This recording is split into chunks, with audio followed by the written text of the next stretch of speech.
Bom, pessoal, sejam bem-vindos a mais uma palestra do nosso ciclo Ambihidro 2020, do nosso doutorado profissional em modelagem e tecnologia para meio ambiente aplicadas em recursos hídricos. O nosso palestrante de hoje é o professor Ricardo Bello-Mendoza, que é engenheiro químico formado pelo Instituto Tecnológico de Tapachula, no México, com mestrado e doutorado em engenharia química na área de tecnologia ambiental pela Universidade de Manchester, no Reino Unido. Foi pesquisador sênior no Departamento de Biotecnologia Ambiental do Colégio de la Frontera Sur, em Tapachula, no México, de 2000 até 2013, e desde 2013 está na Universidade de Canterbury, na Nova Zelândia, onde atualmente é professor sênior. A palestra que o professor Mendoza irá nos apresentar hoje é intitulada Bioelectrochemical System for Enhanced Wastewater Treatment and Energy Recovery. E essa palestra está relacionada com a linha de pesquisa Tecnologia para o Meio Ambiente aplicada a recursos hídricos do nosso doutorado. Vamos à palestra do professor Bello-Mendoza.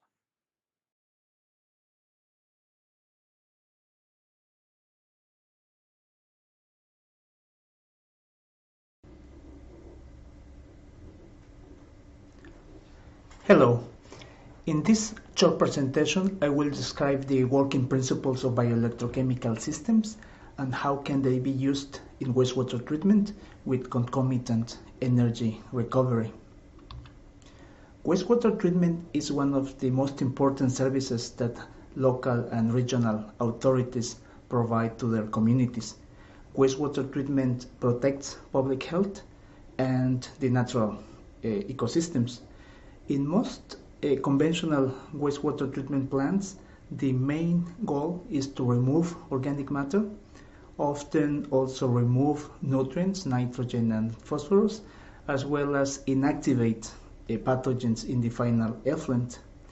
Most conventional municipal wastewater treatment plants are based on the activated sludge process. This is a biological aerobic process. And as a result of the needs of sustaining the aerobic microbial metabolism, there is a need for supplying oxygen, aerating the vessels where the microorganisms are growing. This is a high energy consuming process and is estimated that about 0.6 kilowatts per hour are required to treat each cubic meter of sewage. And about half of this goes to the electrical energy to supply air for the aeration of basins. So there is a need for optional processes that are equally effective in removing organic matter from the wastewater, but systems that are more efficient in terms of their energy consumption. One of these alternatives are the use of high-rate anaerobic reactors. These are also biological processes, and the main difference is that in this case microorganisms don't need oxygen to sustain their metabolism. So these are anaerobic biological processes. And actually in this process for archaea, strict anaerobes, oxygen is actually toxic. So we don't need to invest energy for constantly supplying oxygen for these processes.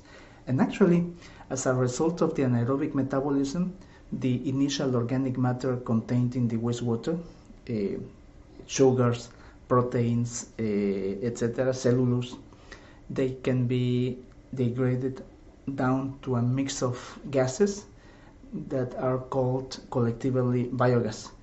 And biogas is made up of methane, 50 to 60% is methane, 30% is carbon dioxide, and the rest is small amounts of other gases like hydrogen, hydrogen sulfide, methane, etc.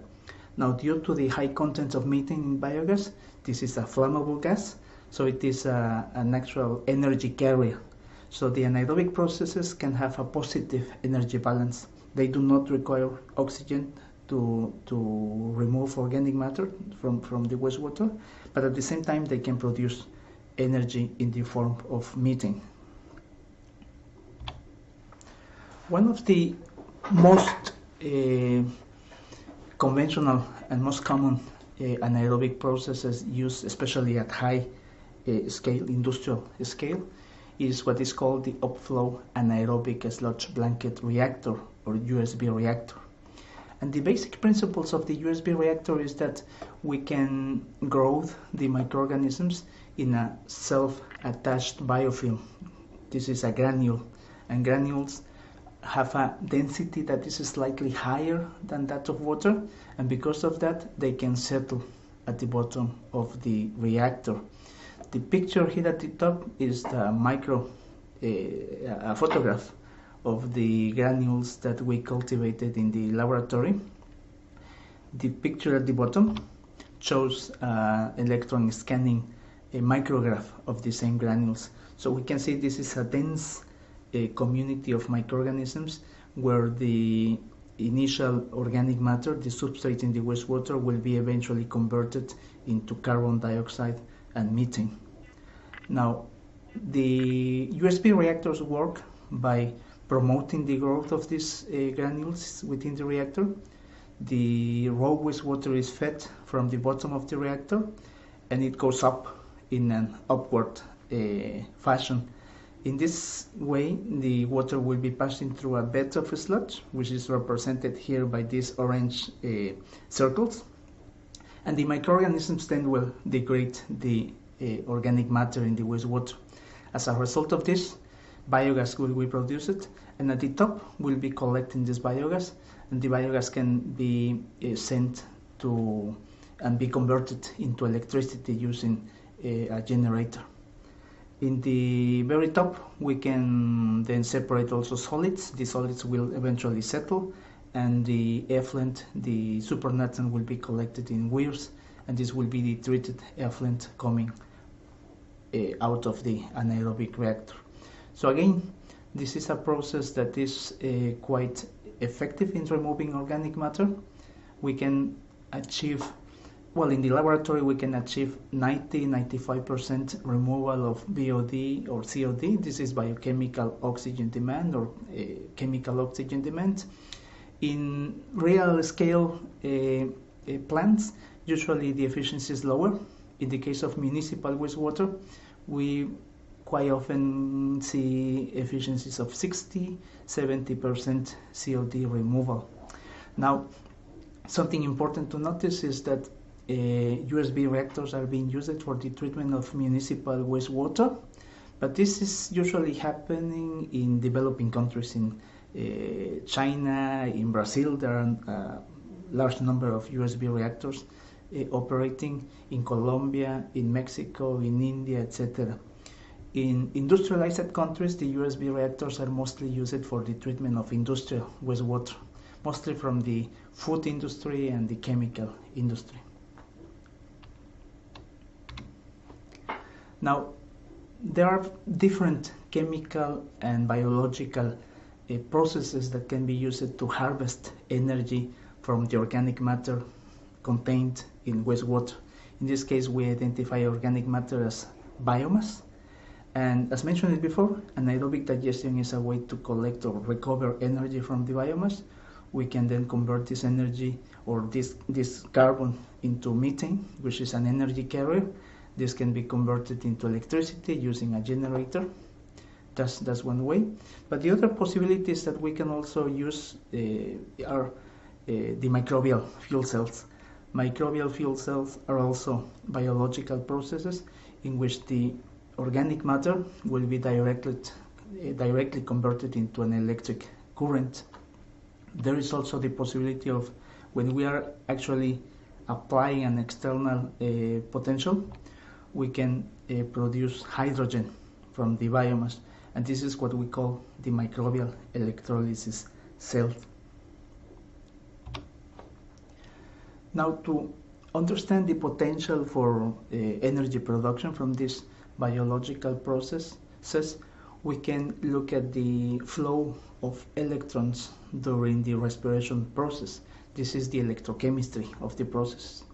Now, we have to keep in mind that all these reactions happened because we are coupling a reaction that will produce electrons with a reaction that will take up these electrons. When we put these two reactions together, we form what is called a redox reaction, an oxidation reduction reaction. So the organic matter contained in the wastewater will potentially produce is a source of electrons during the oxidation processes, and this is energy. At some point, well, and this substrate is a mix of different molecules, proteins, cellulose, sugars, carbohydrates, etc. But at some point, these electrons will be carried by a cofactor, and this is the NAD cofactor, the nicotinamide adenine dinucleotide molecule. So this is the source of electrons, and for this process to happen, we need to have an electron acceptor. So during respiration, the electron acceptor is the oxygen. The molecule of oxygen will be then reduced to water. Now, each of these half reactions have different potentials. The potential in the substrate, the electron donor, is usually negative, so there is potential for releasing energy, whereas in the case of the potential of the electron acceptor, in this case the oxygen, the potential is positive. Now, if we couple these two reactions, then there will be a flow of electrons from the donor to the acceptor. And the further away these two reactions are in this tower, so this is like a tower, the more separate these two reactions are, the more energy will be produced. So if we couple these two reactions, say glucose, for example, which is a molecule with a high content of energy, the combination of glucose with oxygen, which is a very strong oxidant, will produce an electron potential of 1.14 volts. There is a lot of energy that can be harvested from these two reactions, and microorganisms that use oxygen in their metabolism and are growing on glucose, for example, they will usually grow at a very fast rate because they are harvesting a lot of energy from the substrate. Now there is the possibility of not using an external electron acceptor, this is not using oxygen, and instead capturing the electrons in an anode. So that means that there will be a potential of the electrons that can be transferred from the substrate to the anode, and this is the potential for the bacteria that are mediating these reactions. Now, also these electrons will eventually be transferred to a cathode, and altogether this will be the potential of the microbial fuel cell. Also, because this process is not perfect, is not 100% efficient, we can also expect some loss of potential in this process, and this is usually related to the internal resistance of the system. So one way to reduce this loss can be maybe optimizing the design of the microbial fuel cell, maybe using different metals to transfer the electrons, also using shuttles, buffers in the cathode to improve the transfer of electrons, etc. So microbial fuel cells work by coupling, or we observe the electron donor and the electron acceptor reactions happening in two different separate chambers. In one chamber, which is the anode, we provide the food for the microorganisms, and the fuel for this process are the waste that we want to treat, to stabilize. So the waste will then release electrons. The electrons in this case will be captured in the anode, and the electrons then will be transferred to the cathode via an external circuit. So we use a resistant here, and the change in potential, the drop in potential, will be then the current, the electric current that we can potentially harvest from this microbial fuel cell. In the anode, the electrons will be accepted by oxygen, so we provide oxygen, and the oxygen then will be reduced to water. On the other hand, we have these two cells separated by a membrane. This is a proton permeable membrane where protons can be transferred from the anode to the cathode, and they will be then participating in the reduction of oxygen. As a result of this, there is a current that can be harvested from the microbial fuel cell. Now, a way to actually achieve this in the lab, and some of the earlier applications that we found, is to connect two different chambers, two different bottles, via a proton exchange membrane, which is happening here. Now, in the cells, we can use iron cathodes. We can also use carbon cathodes and anodes, and we usually provide oxygen in the cathode in order for this reaction to happen. Now, how do electrons actually reach the electrode? There are at least 3 known mechanisms for this to happen.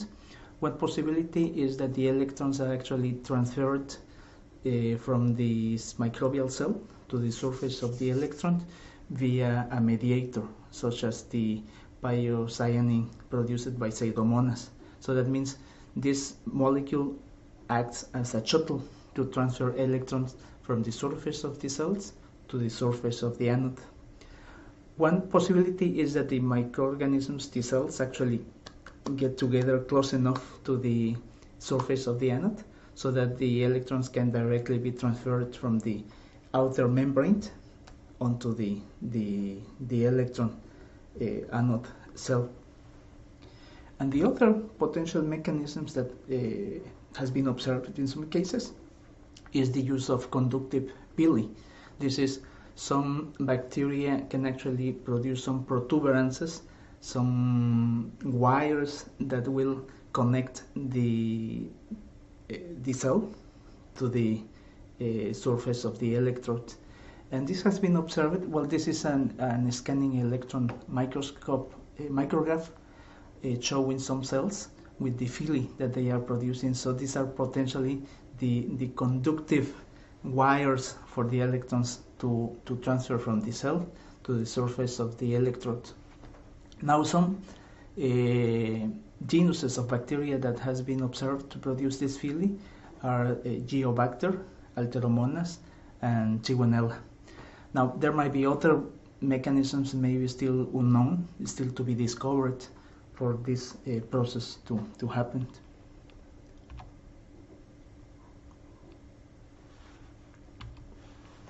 Now, we conducted a set of experiments in the laboratory in order to try to exploit the potential of the two systems, the USB and the microbial fuel systems.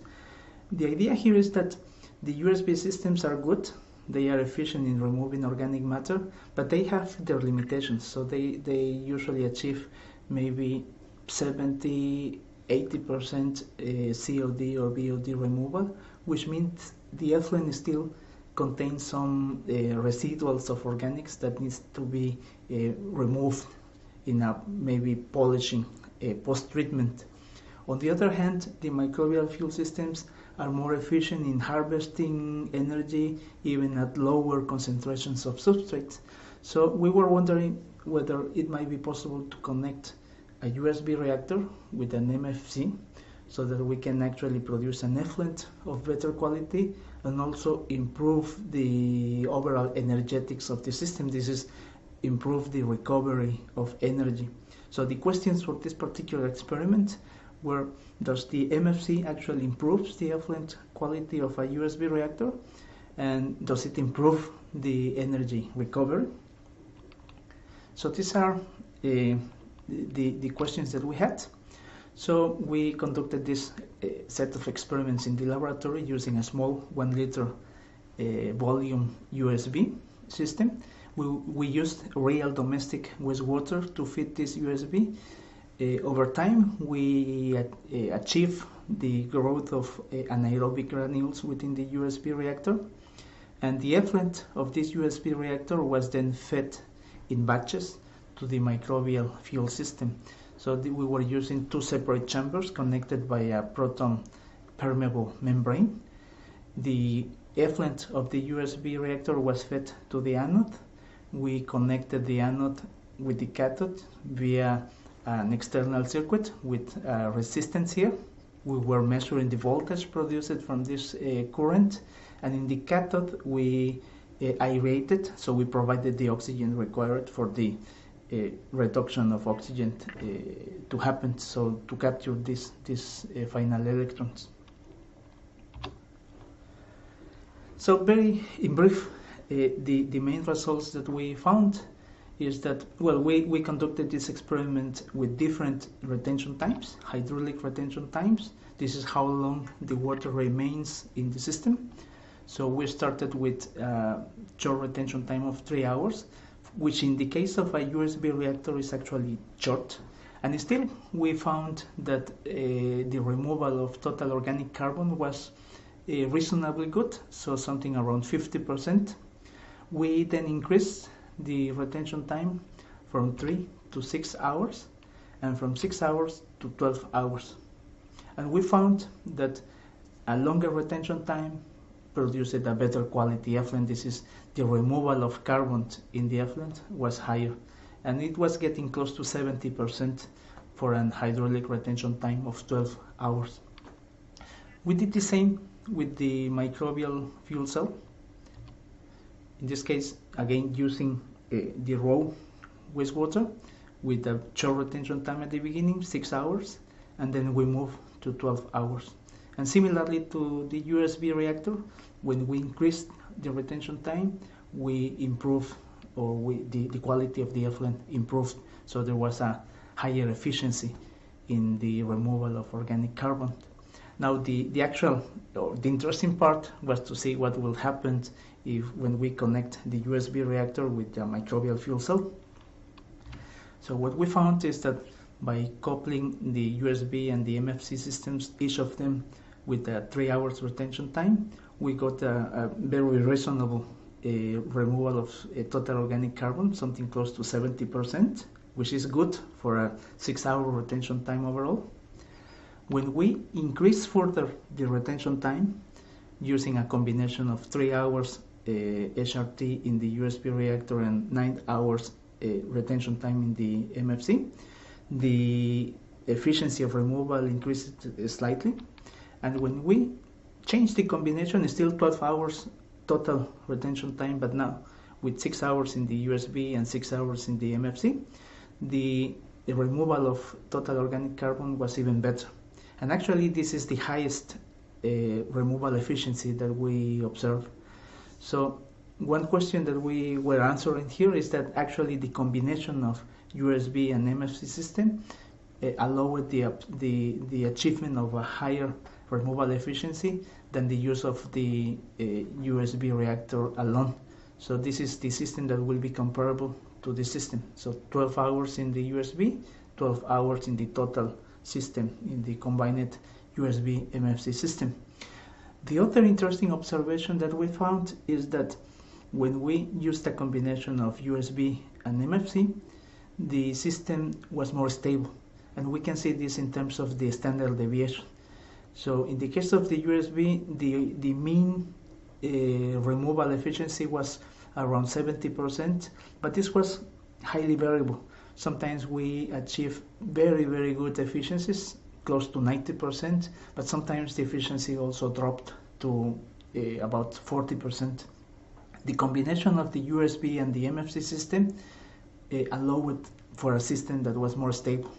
So this is a narrower standard deviation, which is also interesting in terms of how consistent the quality of the effluent can be. Similarly to the removal of carbon, we observed similar trends in the case of the removal of total suspended solids. These are the solids that we can observe in the wastewater and the solids that produce turbidity in the water. So when we started using a retention time of 3 hours in the USB reactor, the removal of TSS was not very high, which is reasonable. 3 hours is very short, so the water passes through very quickly, and there is not enough time for the microorganisms to degrade, to hydrolyze the solids in the water.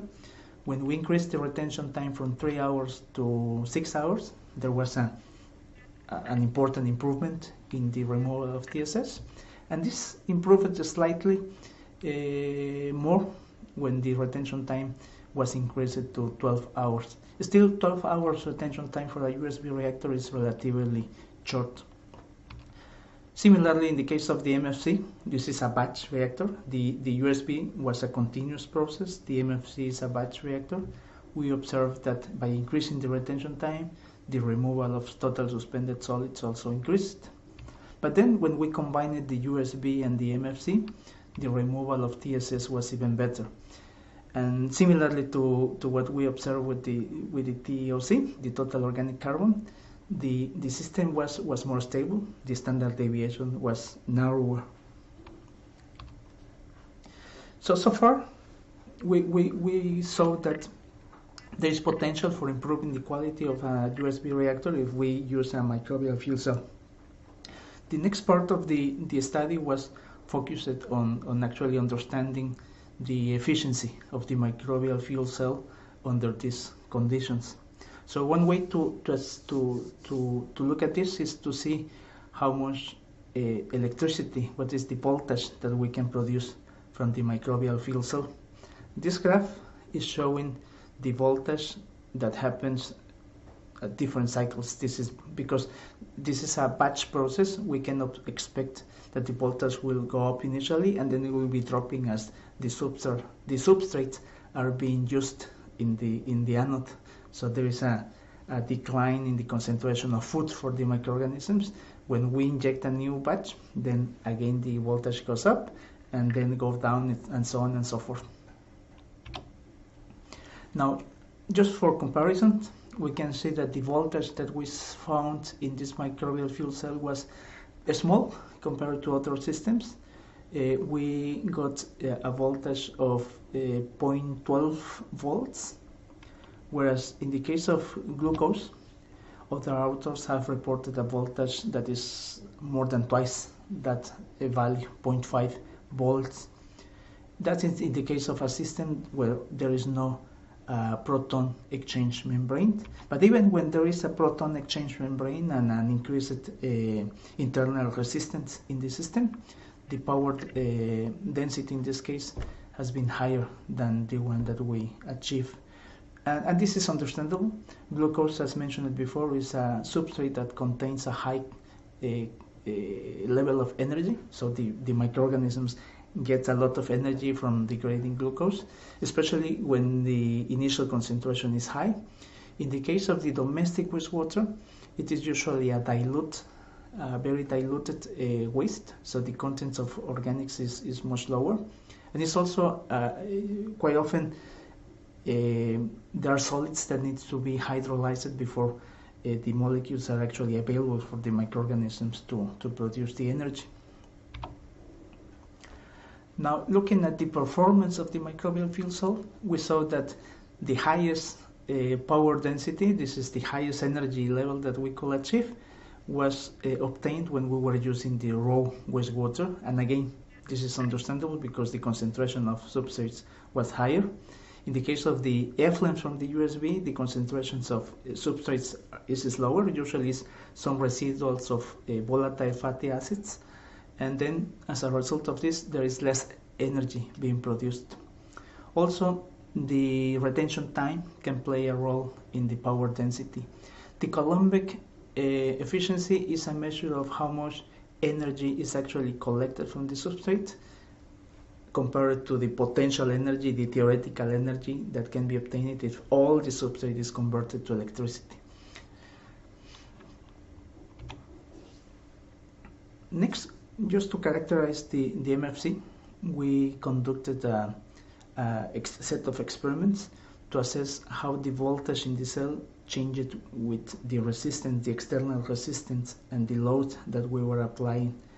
Because we didn't have a potentiostat in the lab, what we did was to to change the resistance manually, increase the resistance, and we ran a set of experiments to assess how the voltage changed with resistance. And this is the kind of curve that we got.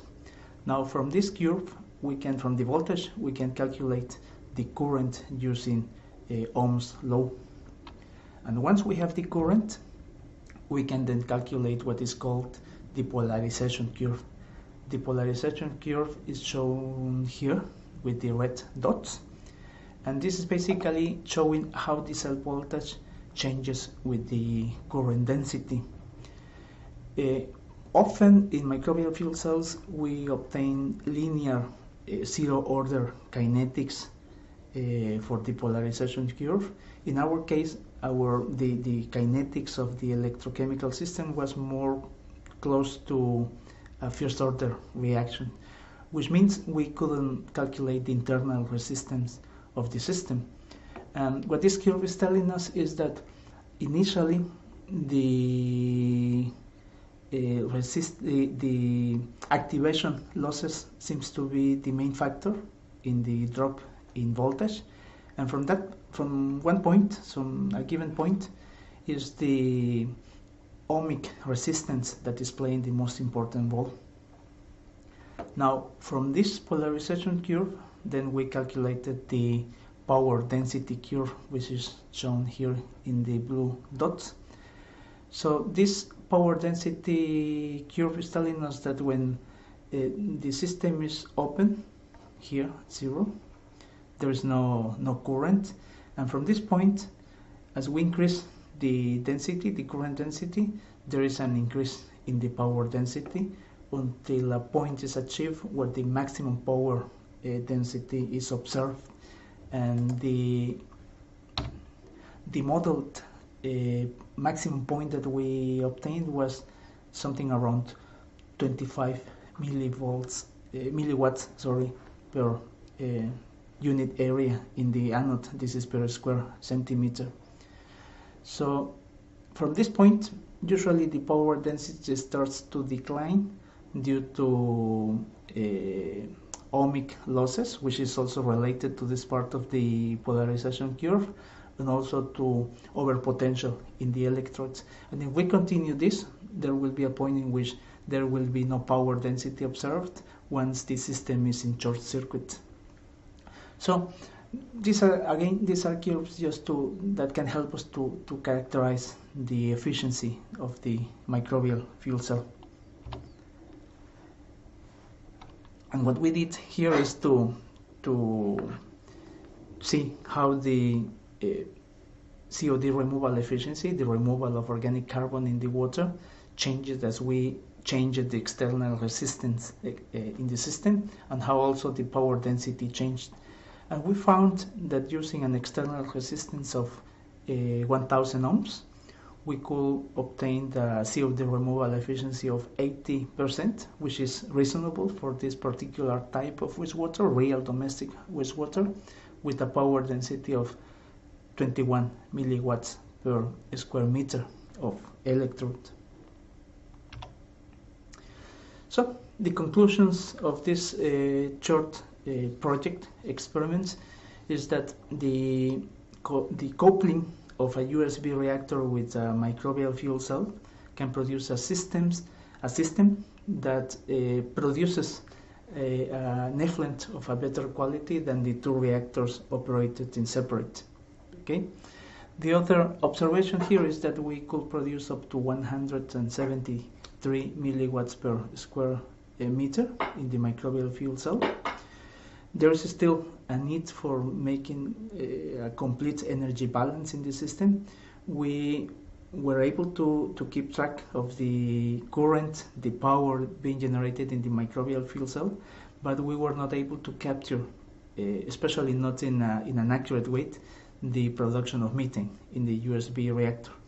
And this, I suspect, is due to the fact that the domestic wastewater has a low concentration of substrate, so there is a low production of methane, and also there is a loss of methane because it gets dissolved in the water and it goes out of the system with the effluent, so something that is difficult to measure. And maybe also we had a system that was not completely tight, so maybe there were some losses. So there is still a need to actually see how much energy can be recovered from the system, especially because there is a need for aeration in the cathode. So we need to see whether the energy that is being produced in the system is actually higher than the energy required for the aeration. And also, the optimization of the operational parameters in this system could improve the performance of the system. So there is still room for improving the performance of the USB MFC system by changing some of the and optimizing the design of the system. Now, what we want to do now with the help of a recently recruited PhD student is to explore the possibility of combining anaerobic digestion with the concept of microbial electrolysis cell to produce a biogas that is with higher content of methane. So microbial electrolysis cells work similarly to what we observed before in the case of the MFC. So we have two chambers, one anode and one cathode. The anode is where we feed the waste to the system. So this is an anaerobic system. There is no oxygen in the anode. The bacteria will degrade the substrate. Electrons will be produced. These electrons will be captured in the anode, and the electrons will be flowing through the cathode via an external circuit. Protons will be transferred from the anode to the cathode via a permeable membrane. And in the cathode, the oxygen will be then reduced to water. Now, if we actually apply an external power, so we have a power supply to the system, then we can achieve the electrolysis of the water in the cathode, and as a result of this, there will be formation of hydrogen. Now, the advantage of coupling this in a microbial electrolysis cell is that there is a reduction in the power that is needed to achieve the production of hydrogen. So we might be needing 0.25 volts to produce the hydrogen, whereas in a conventional water electrolysis cell, the need is of 1.8 volts. So there is a reduction because some of the energy is actually coming from the anode in this system. Not all the energy is coming from externally from the power supply. Now, if we actually have a system that doesn't require oxygen, which is an advantage, so there is not a need for aeration, we have an anaerobic cell, and we then remove the membrane, there is potential for the hydrogen that is being produced in the cathode to be used by hydrogenotrophic methanogens. This is methanogens or bacteria that will produce methane out of hydrogen and carbon dioxide. And as a result of this, we might have biogas that has a lower content of carbon dioxide and a higher content of methane. So biogas with a higher content of energy overall. So this is what we want to explore now in the lab and see whether this can actually improve the recovery of energy from wastewater. Okay, so I think that's all for my part, and thank you for your attention.